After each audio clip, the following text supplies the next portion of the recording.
Welcome to the Dark Side of the Library podcast. My name is Carrie, and I'm here with my spooky co-host, Katie.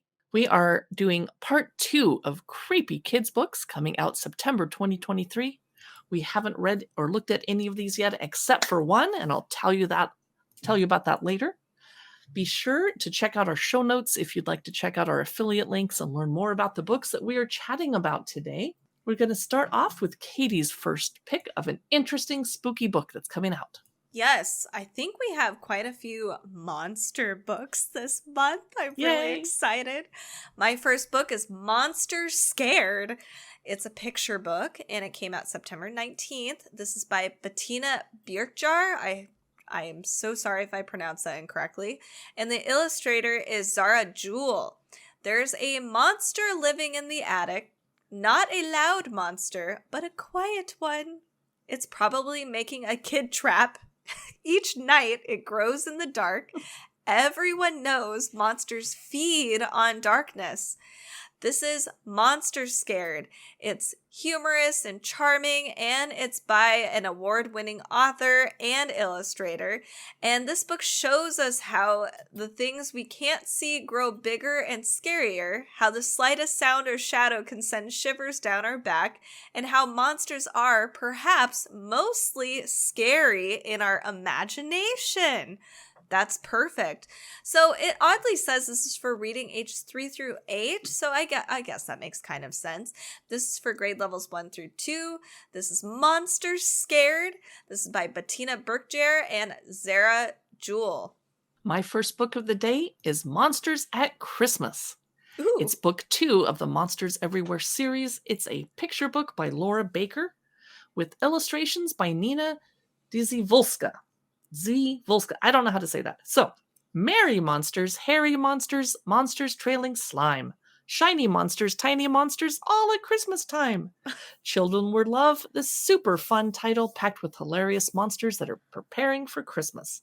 There's plenty to spot on every page, with playful, bright artwork and lots of festive, amusing mishaps. There's a teeth monster that decks all the halls, and a roar monster that's trying out Santa's sleigh, and a sprinkle monster baking up a storm. This is for reading age 3 to 6 years, grade level preschool to 1, and it's Monsters at Christmas by Laura Baker. My next book, another monster book. It says Monsters Never Get Haircuts. It's a picture book, and it came out September 5th.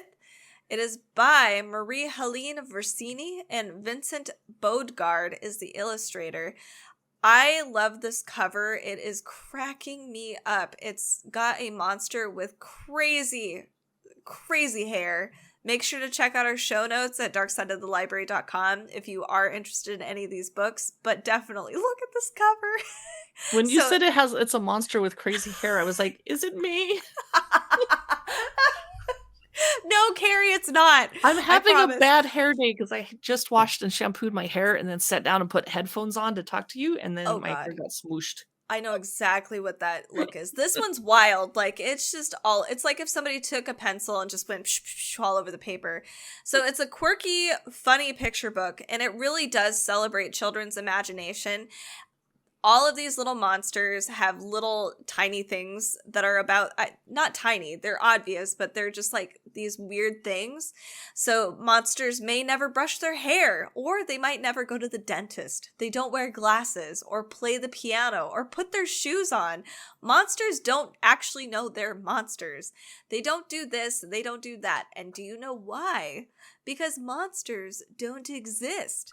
This is a great book to introduce like monsters and, you know, how they are a part of your imagination to super little ones. So that's for reading ages 3 through 6.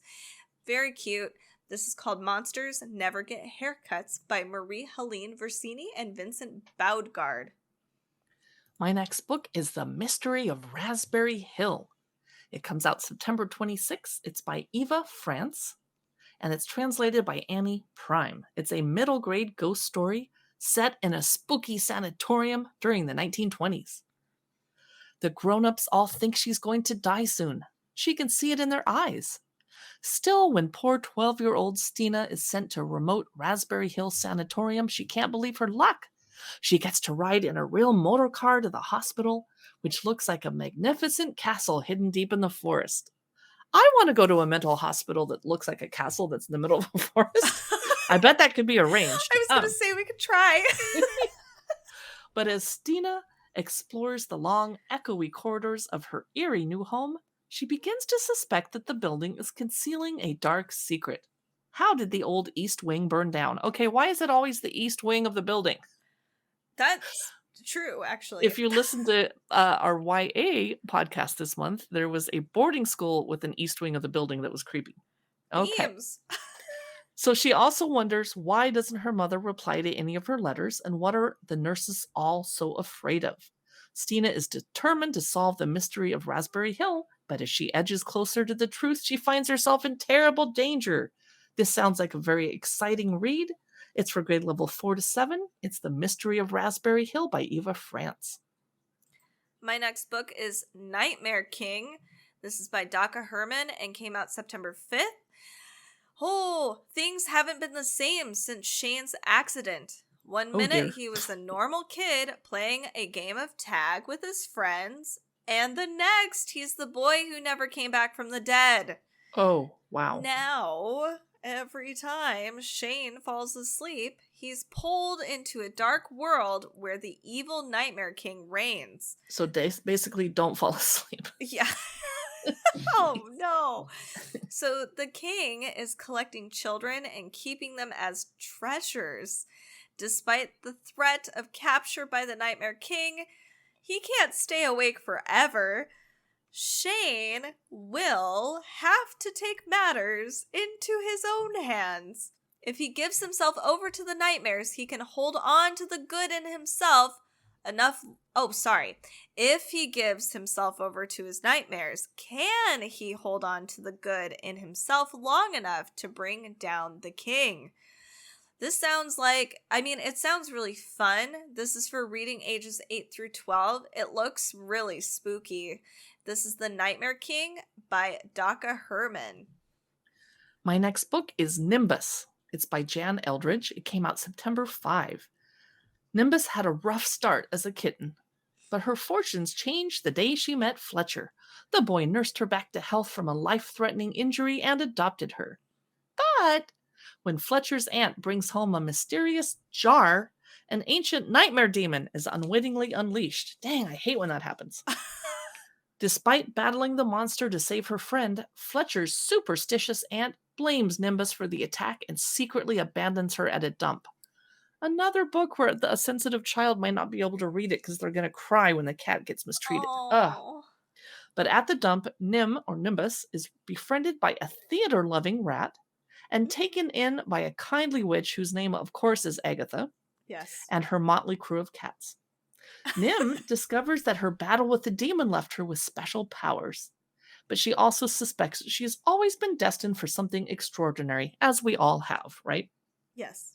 She wants to return to her beloved Fletcher, so she'll have to harness her magical powers and enlist the help of her new friends. This is for grade levels 3 to 7, age 8 to 12 years. It's actually 336 pages. Whoa! It's Nimbus by Jan Eldredge.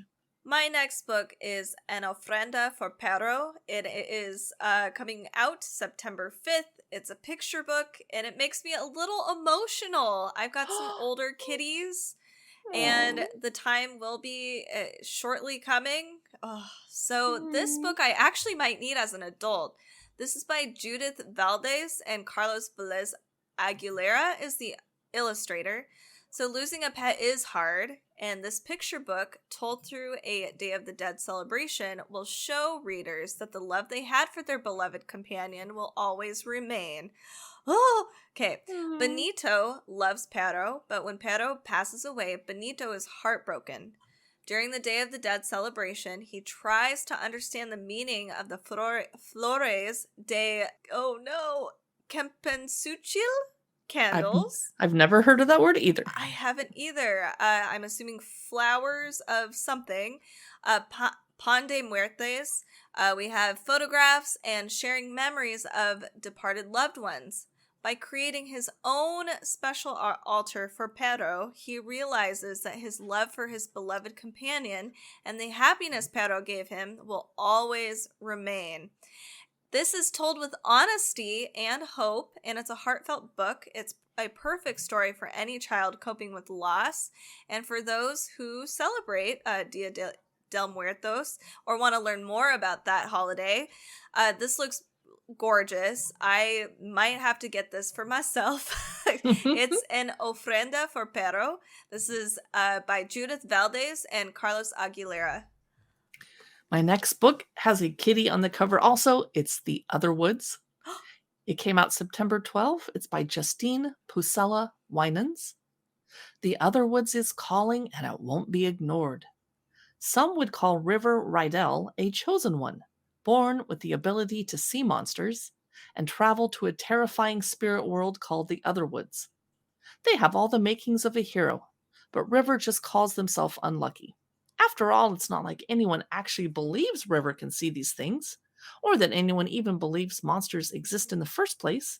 So the way River sees it, it's better to keep their head down and ignore anything Otherwoods related. But the Otherwoods won't be ignored any longer. When River's only friend and crush, Avery, is kidnapped and dragged into the Otherwoods by monsters, River has no choice but to confront the world they've seen only in their nightmares. And reality turns out to be more horrifying than they could have ever imagined. With only their cat for protection and a wayward teen spirit as their guide, River must face the monsters of the Otherwoods. This is for grade levels 4 to 6, reading age 8 to 12 years. It's a whopping 288 pages.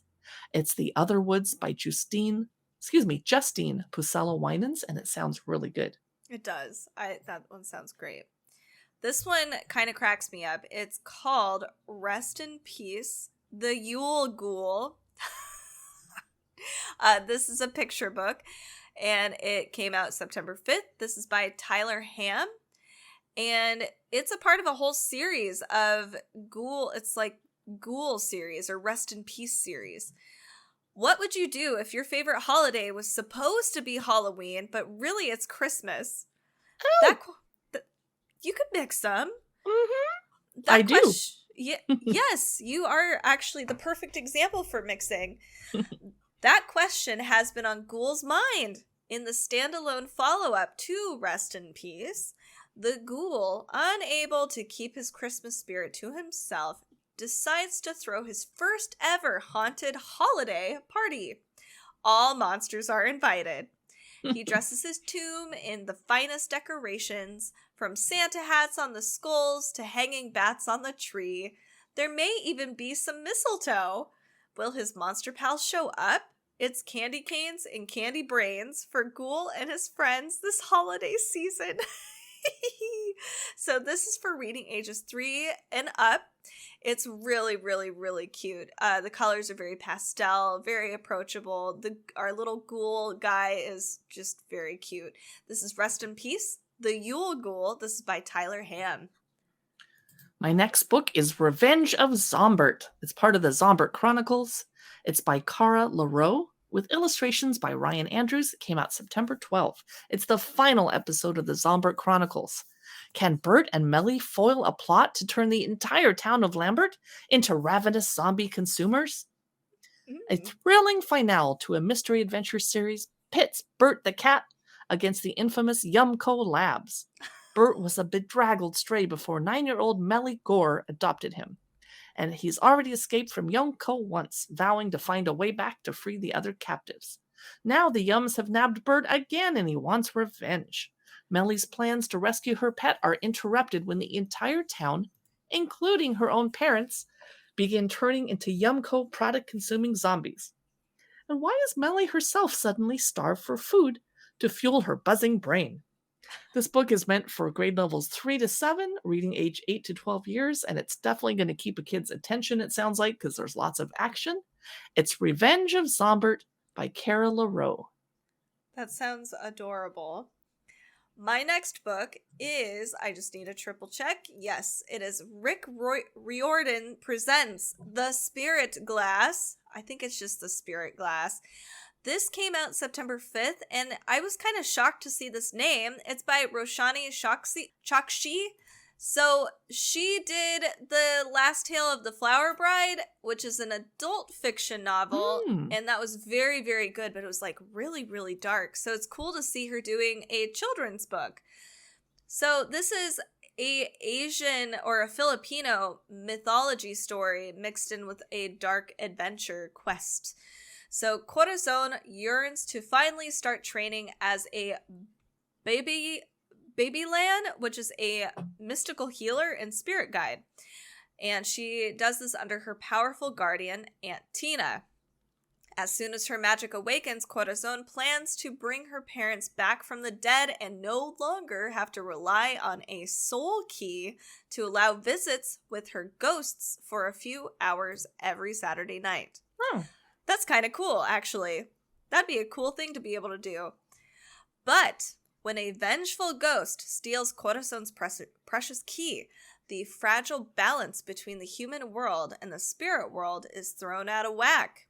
Aunt Tina reveals that if Corazon wants her magic to awaken, then she must lay the ghost to rest by fashioning a new soul key.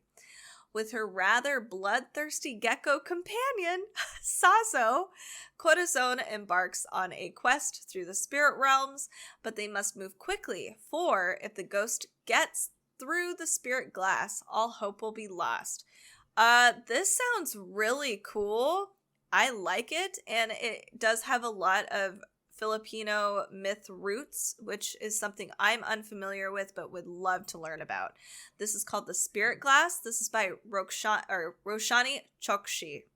My next book is Skeletina and the Greedy Tooth Fairy.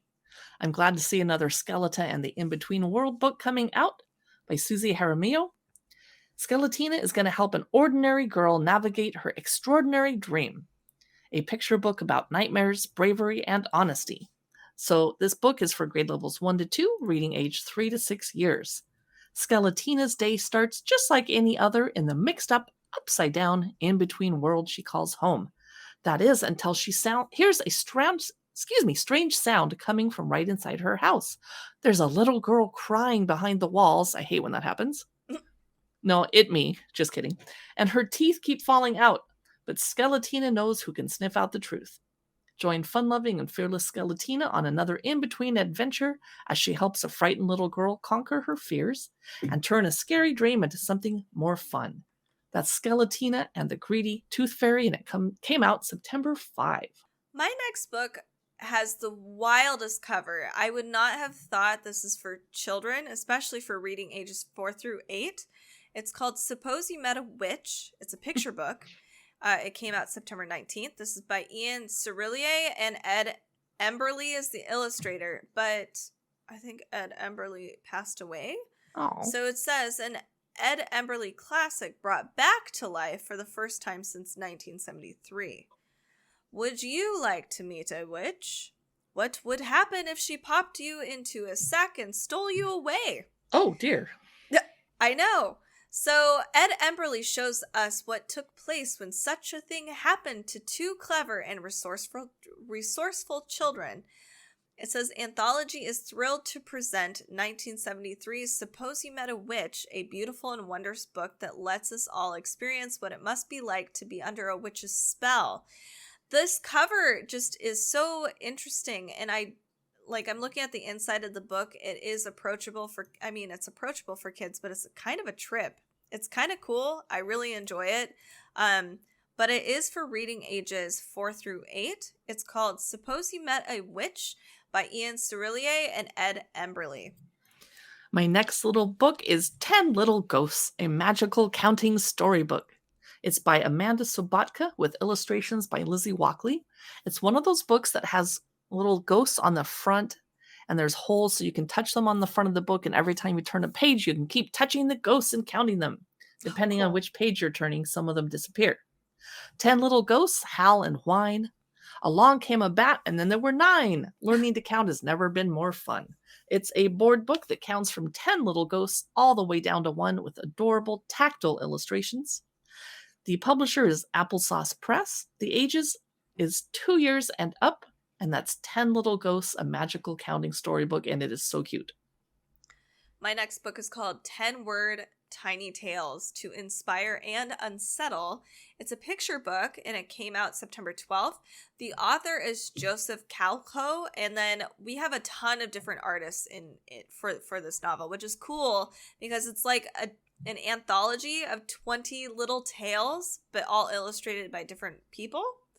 So this is for reading ages 7 through 10. Is it possible to spin a tale using just 10 words? In this magnificent compendium, author and poet Joseph Calho proves that it is, with many stories of underwater worlds, demon hamsters, bears in outer space, and portals to places unknown, from charming to creepy, fantastical to mysterious.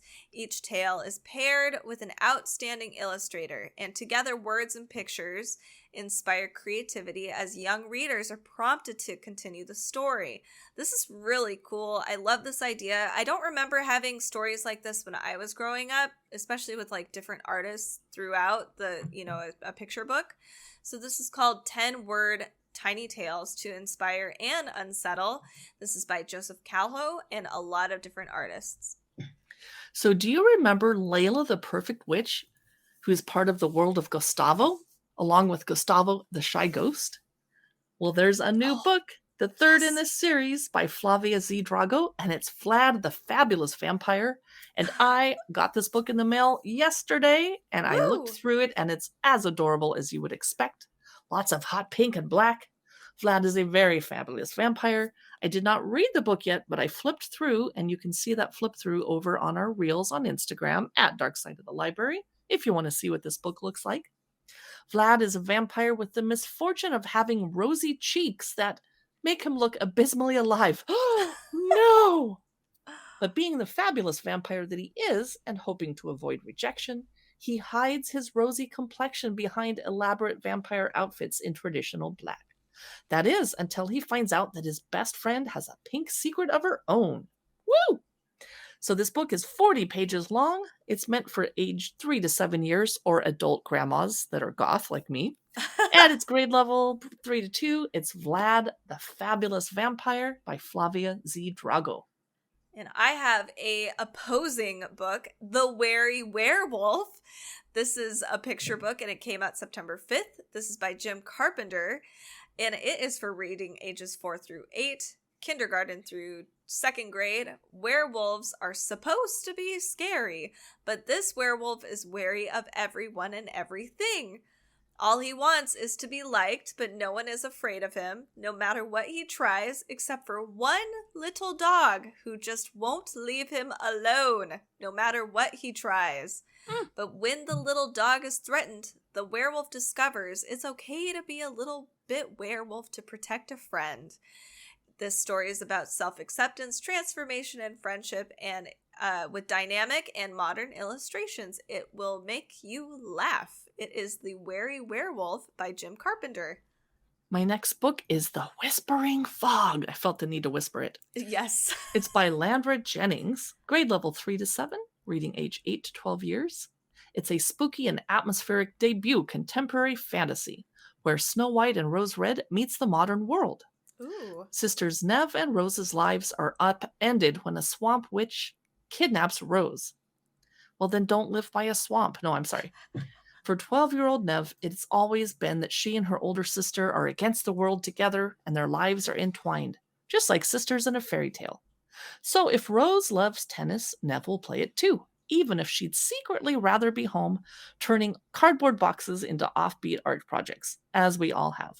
They moved to the piney woods outside Edders, South Carolina, and that's not going to change what they are to each other until a mysterious fog, the Whispering Fog, seems to swallow up Rose before Neve's eyes. Naturally, the adults don't believe that something supernatural is at play. So with the help of Piper, a classmate with a tomato fixation, that's oddly random, Sammy, a boy with memories of an otherworldly stranger, now that might be helpful, and a stray dog that seems to belong to the woods, Neve discovers that her sister has been taken by a swamp-dwelling witch with a terribly wicked plan. It'll be up to Neve to save her sister, otherwise she'll be separated from Rose forever. That's The Whispering Fog by Landra Jennings. My final book of today is one we missed in August, but I'm not even sure if this can count as a kid's book. It might be an everybody book. You be the one to decide. Definitely check it out before ordering it right away. This is called Zombie Cat, The Tale of a Decomposing Kitty. Oh, ew. Honestly, it looks really cute. I don't know. I think I'm a weirdo. So this is by Isabel Atherton, and Bethany Straker is the illustrator. I love that we have two ladies talking about Zombie Cat. Tittles is a suave, carefree kitty cat whose only pleasure in life is eating mice, wooing the ladies, and being generally apathetic towards his owner, Jake. But when a toxic spill occurs outside of town, Tittles finds himself savagely attacked by a nasty-looking radioactive field mouse. Oh. And he wakes up as one of the undead. However, he still retains a bit of compassion and refrains, for now, from zombie bacchanalian delights, such as eating living beings' brains, or just any brains. However, Tittles, aka Zombie Cat, is decomposing rapidly and would prefer to live a normal life in the zombie apocalypse with his owner Jake. But will Jake take in his former cuddly pet, or will Zombie Cat be doomed to roam the streets trying to avoid the inevitable pull of his undead yearnings? Okay, so this is actually an adult picture book, and I guess it's just, something for the adults. It's a picture book. It's funny, and it's perfect for Halloween. This is Zombie Cat, The Tale of a Decomposing Kitty by Isabel Atherton and Bethany Straker. My final book today is Zombie Season. It came out September 5. It's by Justin Weinberger. You know the protocol, you've completed countless drills, but nothing can truly prepare you for what's coming. No one is ever truly ready for zombie season. Jewel refuses to evacuate with her mom. She can't leave town while her dad's still missing. He's out there somewhere, and Jewel is going to find him. We have a lot of missing dad books in the children's space. Anyway. No.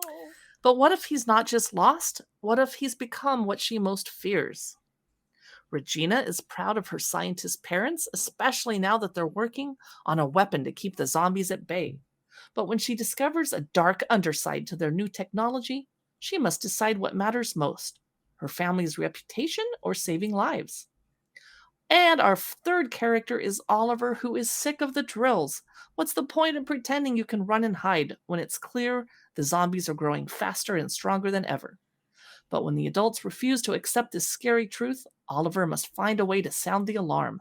This year's zombie season is very, very different. Something has changed, and time is running out to stop it.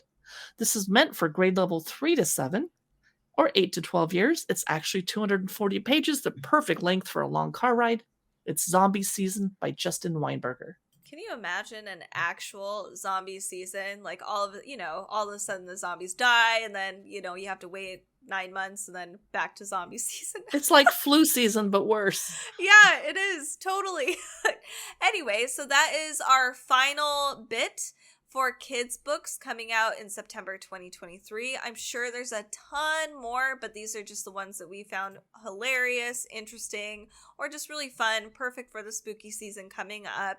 Make sure to tune in every Wednesday, Friday, sometimes Mondays for new episodes, and to spread the word of Dark Side of the Library to your friends, family, subscribe, and to join us on our socials at Dark Side of the Library and our Amazon Live channel at amazon.com/live/Dark Side of the Library.